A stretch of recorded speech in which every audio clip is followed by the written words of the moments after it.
سلام مجدد، من مهردادم. خیلی خوش برگشتیم به پارت دوم اپیزود 20 از پادکست AI پلاس. خیلی خوشحالم که تا این قسمت همراه من هستین. توی بخش دوم این قسمت بخوایم بریم سراغ یکی دیگه از مفاهیم و مباحث فنی هوش مصنوعی که احتمالاً بهش برخورده. شده تا حالا از چت جی پی تی سوالی رو بپرسین و اون به شما به اشتباه جواب بده و یک فکت اشتباه بیاره یا یک رفرنس اشتباه بده؟ یا مثلا شده تا حالا ازتون بپرسه که میخوای اینو تیریدیش رو هم برات درست بکنم؟ بعد شما میگین که میتونی؟ دمت گرم. آره چرا که نه؟ و میگه که خب نمیتونم. یا مثلا بگه که میخوای مثلا من رفرنس های این رو برات پیدا بکنم؟ شما میگین که آره.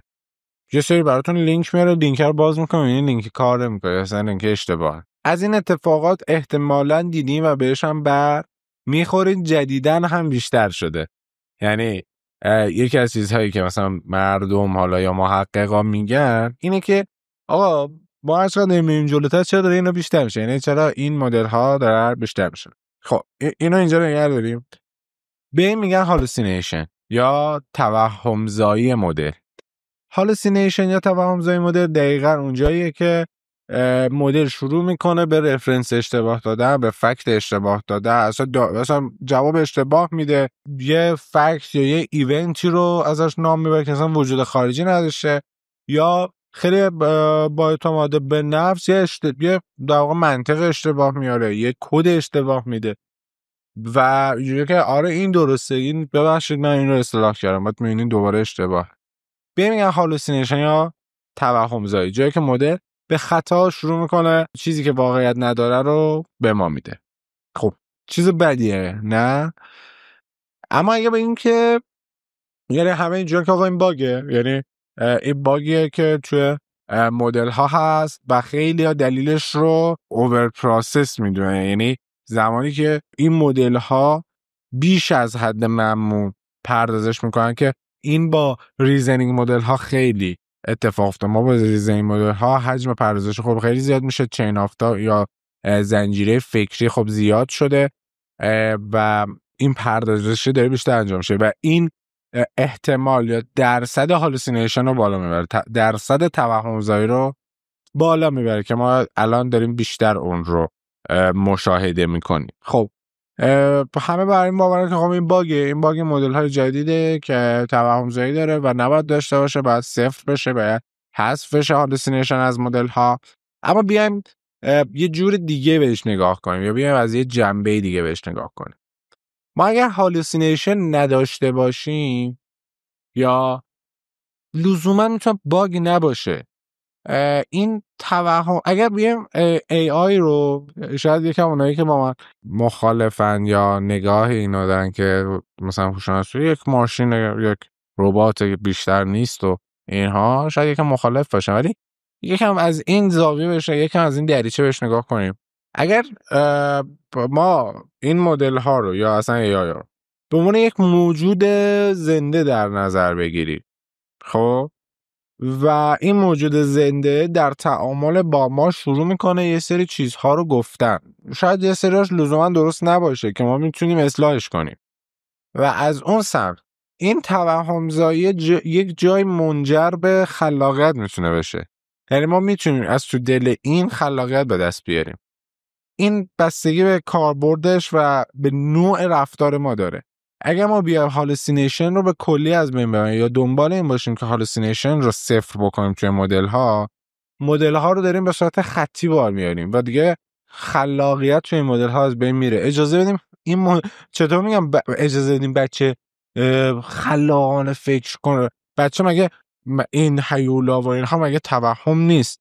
یا نمیدونم کارتون ها مگه زاده تخیل و توهم ما نیست؟ اما خلاقیت دیگه چطور اونجا خوبه؟ توی مدل ها هم میتونه این خوب باشه، توی AI هم میتونه این مورد خوبی باشه به شرطی که ما بتونیم درست ازش استفاده کنیم. این خیلی مهمه. باز برگردیم به اپیزود 19 ها. اگه خاطرتون باشه من یک در واقع پژوهشی رو از MIT آوردم که گفته بود که چجوری تفکر نقادانه داشته باشیم نسبت به استفاده از مدل‌های هوش مصنوعی.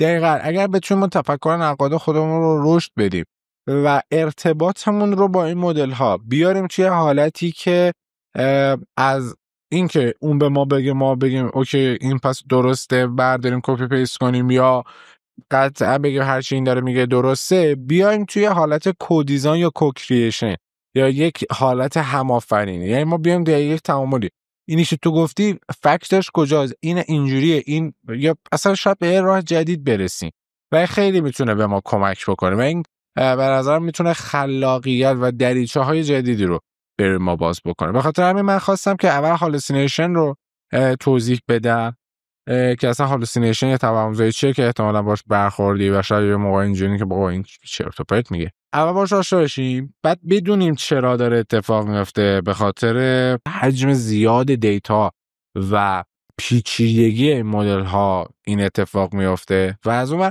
لزوم و اینو که حالا فهمیدیم دلیلش هم فهمیدیم، بعد حالا از این جمع بشه که لزوما میتونه بد نباشه. یعنی این توهمه میتونه یه جای خلاقیت داشته باشه، چون دو طرف دیگه ما یه جایی به خلاقیت هم همینه، یه جایی میشه توهم دیوانگی که مثلا طرف دیگه تو دنیای واقعی هم هیولا میبینه، یه جایی میشه صفر خطی. یعنی اصلا طرف اونجوره که کارتون یعنی چی؟ چیز مسخره‌ایه، اصلا کارتون که وجود خارجی نداره.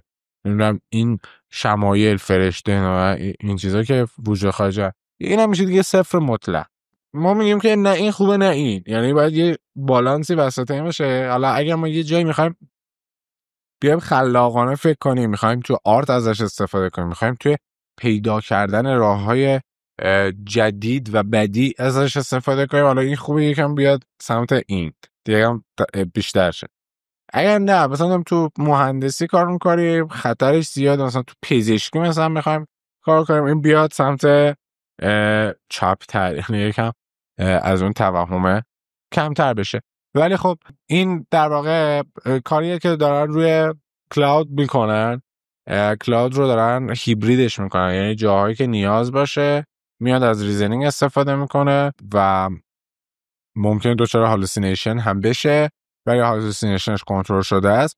جایی که نیاز باشه اصلا از ریزنینگ استفاده نمیکنه و اونجا دیگه خطر هالوسینیشن، نمیخوام بگم هالوسینیشن فقط به خاطر ریزنینگ ها، دلایل بسیار زیادی میتونه داشته باشه، ولی این که میبینیم الان هر چقدر داریم جلوتر با مدل های جدید در بیشتر میشه دلیلش اونه. ولی خب بحث های بسیار زیادی وجود داره و دلایل بسیار زیادی میتونه وجود داشته باشه که یک مدل دچار هالوسینیشن یا توهم‌زایی بشه. این هالوسینیشن میتونه توی دی ان ای خلاقانه اون مدل باشه و از این جنبه اگه بهش نگاه کنیم خب اصلا روی کرده اون نسبت بهش دیگه یه باگ نیست، یک ویژگیه، یک خصیصه است که احتمالا ما بعداً این رو ببینیم که یه سری مدل هایی بیا، یه سری LLM هایی بیا که هالوسینیشن بالایی دارن و شما وقتی میدونین هالوسینیشن بالایی داره قطعا چشم بسته چیزی ازش قبول نمیکنین دیگه، ولی او یه چیزایی میگه که اصلا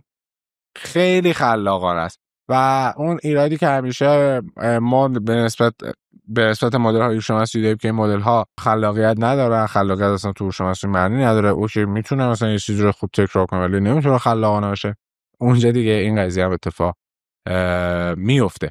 به خاطر همین دوست داشتم که این رو داشته باشیم و اینکه حالا چرا این اتفاق میفته، چرا هالوسینیشن اتفاق میفته، اگه بخوایم علمی و فنیش رو نگاه کنیم و بهتون توضیح بدم این مدل ها چجوری کار میکنن. مدل های هوش مصنوعی، مدل های هوش مصنوعی اینجوری به این صورت کار میکنن، اسمش روش دیگه جنریتیو مدلن، میان بر اساس پرسش شما، بر اساس در واقع اون سوال شما یک توکن رو ایجاد میکنه و بر اساس احتمال کار میکنه، بر اساس احتمال میاد توکن بعدی رو پیش بینی میکنه. توکن بعدی یا مثلا همون کلمه بعدی یا اون در واقع حرف بعدی، حروف بعدی رو بر اساس اون چیزهای قبلی پیش بینی میکنه و اون که احتمال بالاتری داشته باشه اون رو جنریت میکنه.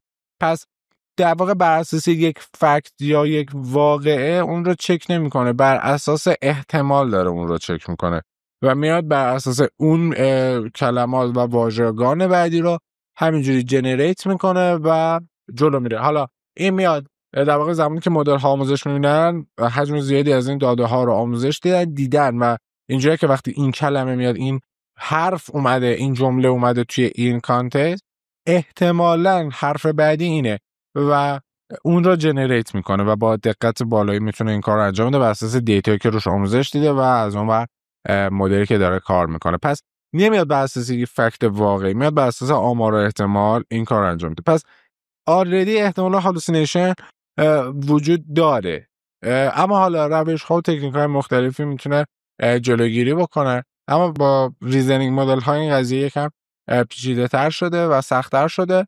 اما میخوام این رو در نظر بگیرید که در ریشه قدرت این مدل ها این نهفته است. یعنی ما اگه بخوایم اینو ازش حذف کنیم عملا اتفاق جالبی نمیافته.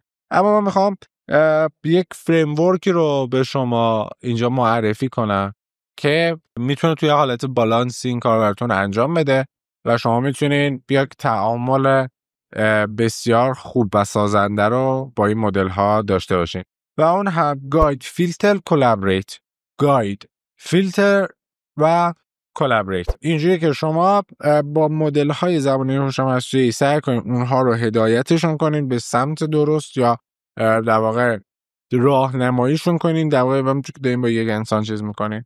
فیلتر کنین اگر اطلاعات غلط اینها رو چشم بسته قبول نکنین، یعنی بگین که اوکی این رفرنسش چیه، رفرنس ها چک کنین، بگین رفرنس های این منابع رو بر این اساس لیست کن و حالا بر اساس استانداردهایی که داری فیلترش کنین و کلابریت، رفت و برگشت، یعنی در واقع بیاید توی فضای کو دیزاین و کو کریشن و کو لابوریشن که خیلی میتونه به شما در رسیدن به خروجی ها کمک بکنه و اینجا در واقع یک ایجنت دستیار بسیار هوشمند و قوی کنارتون دارین که میتونه توی تمام کارها بهتون کمک بکنه. مرسی که توی این بخش هم همراه من بودید. قسمت دوم اپیزود 20 هم اینجا به پایان رسید. امیدوارم که این بخش براتون مفید بوده باشه و بتونید ازش استفاده بکنید. توی بخش سوم میریم سراغ کاربرد در بخش صنعت.